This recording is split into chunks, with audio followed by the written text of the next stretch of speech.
Label न देता ते राजकीय हेतू पुरस्सरच आहे हे तुम्ही ट्रान्सपेरंटली करणं आम्हाला अपेक्षित आहे. आणि त्यासाठी तुम्हाला CDR व्यवस्थित ट्रान्सपेरंट इन्क्वायरी झाली पाहिजे अशी आम्ही विनंती करतो. कारण का हे ब्लॅक अँड व्हाईट आहे की हे राजकीय हेतू पुरस्सर आहे. आता ह्याला पण दोन्ही फॅमिलीजला पैसे देऊन प्रेशरमध्ये आणि तुम्हाला माहिती आहे बिल काय आहे, तर तुम्ही ह्याच्यात पण तुम्हाला एक्झॅक्टली माहिती आहे काय केलं जातं. सो प्लीज कमिशनर साहेब, you have to be transparent. कलंक असणारी अशी गरिमा असणारी, कारण सोलापुरात खूप वर्षानंतर आणि आमचा 100% आरोप आहे की ती राजकीय हेतू पुरस्कार झालेली आहे. कुठेतरी इलेक्शन होईपर्यंत पोलीस प्रशासन लूज नाही पडायला पाहिजे. कारण फॉर्म भरण्यापासून ते विड्रॉलपर्यंत आम्हाला असं दिसून येत आहे की खूप ठिकाणी कॉम्प्रोमाइज झालं आहे. पोलीस प्रशासन असेल, कॉर्पोरेशन ॲडमिनिस्ट्रेशन असेल, इलेक्शन कमिशन असेल, आम्हाला हे दिसून येत आहे. आम्हाला माहिती आहे की तुम्ही कॉन्शियन्शियस ऑफिसर आहात आणि ही निवडणूक ट्रान्सपेरंटली पार पाडायला पाहिजे. आमचे कॅन्डिडेट्स महाविकास आघाडीचे अतिशय दहशतीत आता ते प्रचार करत आहेत आणि खूप ठिकाणून त्यांना धमक्या येत आहेत, त्यांच्यावर पाळत ठेवून चाललं आहे.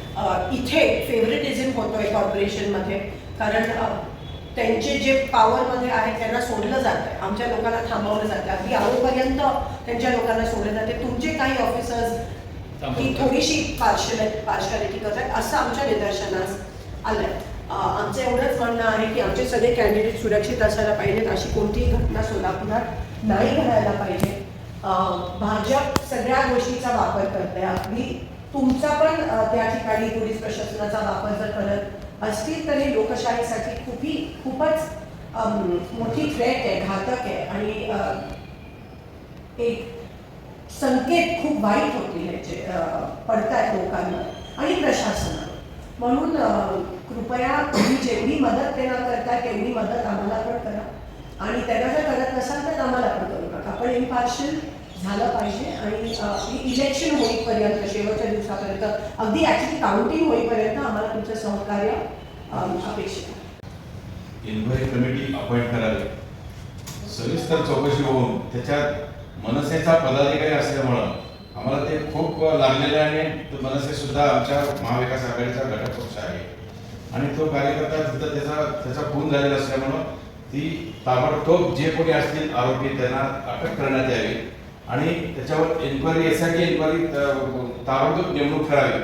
आणि डे 1ला जर ही परिस्थिती या महानगरपालिकेच्या इलेक्शनच्या तोंडावर असेल तर डे लास्टच्या दिवशी अजून भयानक होऊ शकते. कारण आपल्याला माहिती आहे काय ते होता कामा नये. याची खबरदारी तुम्ही पोलीस प्रशासनाचे प्रमुख म्हणून तुम्ही घेतली पाहिजे.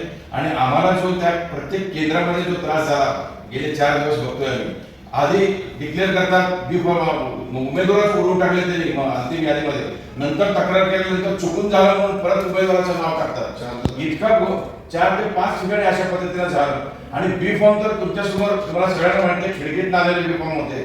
ते बी फॉर्म नसताना त्यांनी बी फॉर्म जोडलेले आहे. आम्ही खासदार प्रणितीताई यांनी खास आपलं हायकोर्टामध्ये आम्ही रीट दाखल करणार आहोत सोमवारी. पण तरी सुद्धा कायद्याची लढाई आमची चालूच राहणार आहे. पण तुमच्याकडनं अपेक्षा आहे की तुम्ही प्रशासन आणि तुम्ही बाकीचे जे प्रशासन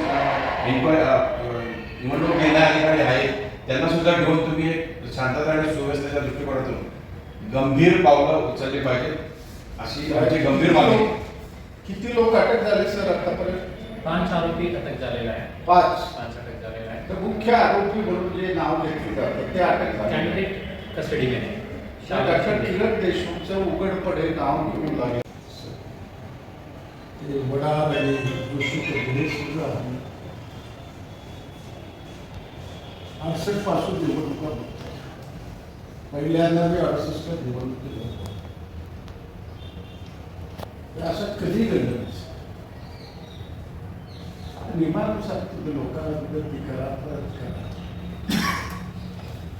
त्यांनी परत घेतल्यानंतर सुद्धा सत्तेची किती माणसं त्यांनी परत घेतला. नंतर त्याच्या घरापुढे उजळ सुरू झाला आणि त्याला सपोर्ट आणि 2 जखमी आहेत त्यांना गंभीर आहे असं सांगण्यात होतं.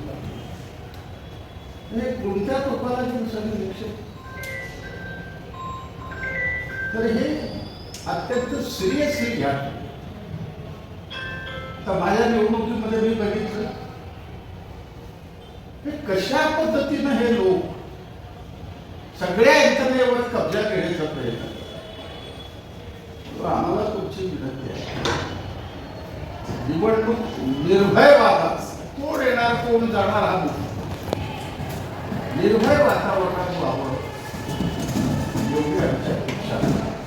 आणि दुसरं तुम्हाला आम्ही आणून देतो काही एखादा रस्ता उद्या सकाळी 10 ते 12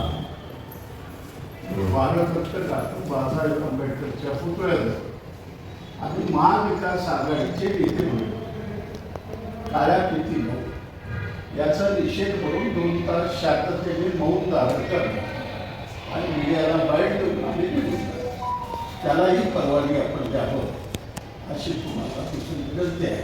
खास त्या पक्षाचे हे उबाटा आणि मनसे चिंतन काळजी दासरे आहेत हे ते बोलते.